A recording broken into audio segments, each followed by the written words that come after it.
Հաջորդ հարցը Ռոզա Պարոն Փաշինյան, դուք ասում եք, որ նպատակ ունեք փրկել հայ առաքելական եկեղեցին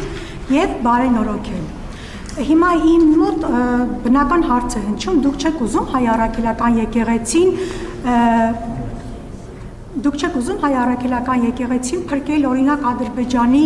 գործողություններից, ասպատակություններից, հա։ Մենք գիտենք, որ Ադրբեջանը ամենօրյա ռեժիմով Արցախի տարածքում ոչնչացնում է հայկական մշակութային ժառանգությունը։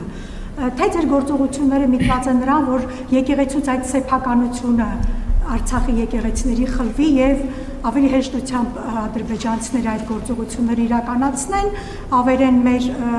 վանքերն ու եկեղեցիները հազարամյա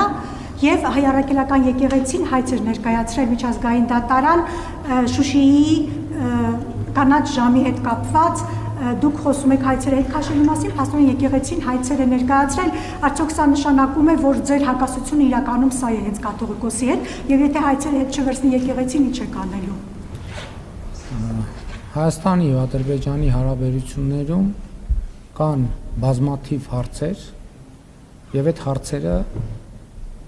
պետք է